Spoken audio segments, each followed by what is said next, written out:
வணக்கம். இதுக்கு முதல் நான் ஒரு காணொளி ஒன்று போட்டிருந்தேன். ஈரான், இஸ்ரேல், அமெரிக்கா இந்த போர் சம்பந்தமா. அதுக்கு முக்கிய காரணம் என்னுடைய நண்பன் ஒருவர் ஈரான் துறைமுகத்தில் கப்பலில் போய் நிற்கிறார். அவர் ஒரு கப்பல் கேப்டன். ஸோ அவர் தந்த தகவலை வச்சு அடுத்தது போதுமான தேடலுக்கு பிறகு நான் ஒரு பதிவொன்று காணொளி ஒன்று போட்டினான். அதில் சில விஷயங்கள் இங்கே சோசியல் மீடியாவில் நாங்கள் மிகையாக கதைக்கிறதும் பேசுவதும் தேவையான உண்மை செய்திகள் இங்கே வெளியில் வாரே இல்லை. ஏன்னு சொன்னால் அங்கே சுதந்திரமான ஊடகவியலாளர்கள் அங்கே இல்லை. ஏன்னு சொன்னால் அங்கே நிறைய உயிராபத்து. அதனால் அமெரிக்கா ஒஃபிஷியலாக விடுற நியூஸோ இல்லை ஈரான் ஒஃபிஷியலாக விடுற நியூஸோன்னு சொல்லி எதுவுமே இல்லை. அந்த பிபிசி, அல் ஜசீரா, CNN இது மாதிரியான செய்திகள் பட்டும் படாமல் தான் இருக்குது. அதனால் உண்மையாக அங்கே என்ன நடக்குதுன்றது யாருக்குமே தெரியாது. அதனால் எனது நண்பன் அங்கேருந்து சொன்ன செய்தி தகவலை நான் சொன்னேன்.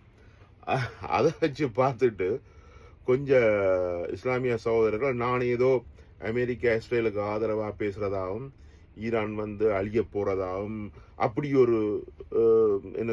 ஒரு நோக்கில் எனக்கு நிறைய காமெண்ட் எல்லாம் எழுதிச்சிடும். எனக்கு இதில் யார் ஜெயிச்சாலும் சரி, யார் வென்றாலும் சரி, யார் தோத்தாலும் சரி, எனக்கு எந்த விதமான மகிழ்ச்சியோ இல்லாடி காவலியோ கிடையாது. என்ன சொன்னால் நாங்கள் இதில் வேடிக்கை மட்டும்தான் பார்ப்போம். என்ன சொன்னால் இப்போ அடிபடுற சண்டை பிடிக்கிற எல்லா நாடும் சேர்ந்து தான் ஒரு காலத்தில் எங்களை வதம் செய்தவி. அதனால் ரஷ்யா உக்ரைன் வாராக இருக்கட்டும், இல்லைன்னு சொன்னால் இப்போ நடக்கிற இந்த 3 பேர்ட்ட வாராக இருக்கட்டும், யாருக்குவே இன்வால்வ் ஆகி என்ன பண்ணினாலும் நாங்கள் அதை பற்றி கவலை போகிறதே கிடையாது. அப்படியா நடக்கட்டுன்னு தான் சொல்லுவேன். அதையும் தாண்டி நான் உங்களுக்கு ஒரு செய்தியாக தாரதண்டா இதுதான். என்னென்னு சொன்னால் இதுவேற நடந்த போரில் இஸ்ரேல் ஈரானுக்கு மேலே செய்த தாக்குதலாக இருக்கட்டும், இல்லாட்டி அமெரிக்கா ஈரானுக்கு மேலே செய்த தாக்குதலாக இருக்கட்டும், ஈரான்ட பதிலடி எல்லாமே இஸ்ரேலுக்கு தான் விழுந்தது. அதாவது தங்களுக்கு இப்போ எல்லாம் சேதம் ஏற்படுதோ அது இந்த தாக்கத்தை திருப்பி காட்டுறா இஸ்ரேலுக்கு மேலே தான் போட்டு அடித்து முழங்குறது என்ற அவெல்லாம் பக்கத்தில் இருக்கணும். அமெரிக்கா மீதான தாக்குதல் கடல் ரீதியாக ஒன்றுமே செய்ய இயலாது. என்ன சொன்னால் இவெல்லாம் அனுப்புகிற ட்ரோனோ மிசைல்ஸோ கடல் ரீதியான அமெரிக்க படகுகளை போய் தாக்குறக்குரிய வெள்ளமே இல்லை. சும்மா இந்த பேஸ்புக்கில் போடுறதோட சரி. அதே நேரத்தில் இஸ்ரேல் இந்த துல்லியமான கணிப்புகள், துல்லியமான துப்புகள் அமெரிக்கா தாக்குதலுக்கு வழிவகுத்து கொண்டிருக்குது. அதனால அமெரிக்கா தேவைக்கேற்ற மாதிரியே தாக்குதல் செய்துட்டு இப்போ பின்னுக்கு போய் நிற்குது. இன்னும் துருப்புகளை இறக்கவே இல்லை.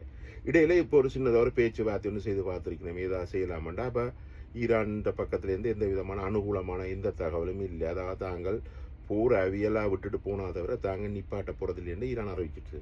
இது என்னதுக்குன்னு சொன்னால் இதெல்லாம் ஒரு வெயிட்டிங் கேம் தானே. அடுத்த என்ன சொல்கிறது, நாடி பிடிச்சி பார்க்குறது. இப்போ இனிமேல் தான் அமெரிக்கா அந்த பெரிய தாக்குதல் நடக்க போகுது. அதுக்குரிய சில அந்த நரித்தனமான வேலையெல்லாம் செய்வழிக்கிட்டாங்க.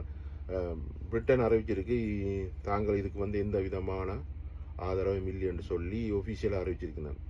பச்சை போய் அவங்களோட முழு வாகனங்களும், கடல் வாகனங்களும் சரி, இல்லைன்னு சொன்னால் ஆகாயமாக பறக்கிற விமானங்களும் சரி, பிரிட்டன் உதவியோட எல்லாம் நடக்குது. இதெல்லாம் பக்கா கேம். என்ன சொன்னால் பார்க்குற ஆளுக்கு ஈரான் இந்த போர்லேருந்து விலத்தி இருக்க மாதிரி இருக்கும். ட்ரம்பும் அறிவிச்சிருக்காங்க, நேட்டோவோ பிரிட்டனோ பிற நாடுகளோ ஜெர்மனியோ எங்களுக்கு எந்தவித உதவியும் செய்யலைன்னு சொல்லி காட்டிக்கொள்வது எல்லாம் கூட்டுக்களவாணிகள். அதான் சொல்கிறேன், இதில் என்ன நடந்தாலும் இது சம்பந்தமாக நாங்கள் மகிழ்ச்சியோ கவலையோ கொள்ள போகிறதில்லை. ஆனால் இனிமேல் நடக்க போகிற போர் மிக மோசமாக இருக்கும். இதில் மக்கள் கூடுதலாக பலியாகக்கூடும். மொழிவாய்க்காலில் எங்களுடைய மக்கள் அழிந்த மாதிரி. ஏன்னு சொன்னால் இனிமேல் பல பரீட்சையை காட்ட வேண்டிய தேவை இருக்குது. தனியாகவே மிசைல்ஸ் அடித்து கொண்டு அவை இந்த பல பரீட்சையை நிரூபிக்க இயலாது. அதே நேரத்தில் இவியலும் சம்பந்தப்பட்ட ஆட்களை சொல்லி தூக்கி போட்டு அந்த போர் முடிச்சிட்டுன்னு சொல்லலை. இனி அதிகாரத்தை யார் அந்த மண்ணில் செலுத்துறது, இல்லாட்டி அமெரிக்காவுக்கு சார்பான ஒரு அரசாங்கம் உருவாக்கணும்னு சொன்னால் இனிமேல் செய்ய போகிற தாக்குதல் கடுமையாக இருக்கும். ஸோ இதால் மக்கள் மிக பாதிப்புக்கு உள்ளாக போயிடும். ஸோ இதுதான் நான் என்னுடைய நண்பர் மூலம் எடுத்த தகவல். ஸோ இனி வர்ற போர் மிக மூர்க்கத்தனமாக இருக்கும். இதை இட்டு உலகம் முழுத்த இனிமேல் தான் பொருளாதாரத்தின் தாக்கங்கள் ஏற்படும். பிரிட்டனில் ஃபியூல்ட விலை ஏறிக்கொண்டே போகுது. அது மட்டுமில்லை, எல்லா பொருள்களுடைய விலையும் ஏறிக்கொண்டு போகுது. இங்கேயே அப்படின்னு சொன்னால் 3ஆம் உலக நாடுகள் எல்லாம் வந்து, அதாவது சுய உற்பத்திகள், சுய பொருளாதாரம் இல்லாத நாடுகள்லாம் இவ்வளவு சிரமப்பட போகிறதுன்றது இனிமேல் தெரியும். அதை வச்சுட்டு நான் சொன்ன இந்த கணிப்போ இல்லாடி, நான் ஒன்றும் கணிப்பு சொல்கிறதுக்கு நான் ஒன்றும் பெரிய அரசியல் ஆய்வாளர் கிடையாது, தேவையான தகவல்கள் வச்சு சொல்கிறேன். ஸோ இந்த மாத கடைசிக்கு பிறகு, அதாவது இப்போ மார்ச் மாதம், இந்த மாத கடைசிக்கு பிறகு இந்த தாக்கங்கள் மிக பலமாக இருக்கும். நீங்கள் அதுக்கு பிறகு நீங்கள் என்ன வேணுமென்றாலும் கமெண்ட் எழுதுங்க. அதுக்கு முதலினாலும் பரவாயில்லை, எனக்கு இந்த பேட் கமெண்ட் எழுதுகிற ஆக்களை பற்றி எனக்கு கவலையே இல்லை. பட் நான் யாருக்கும் சப்போர்ட் ஆகில்லை.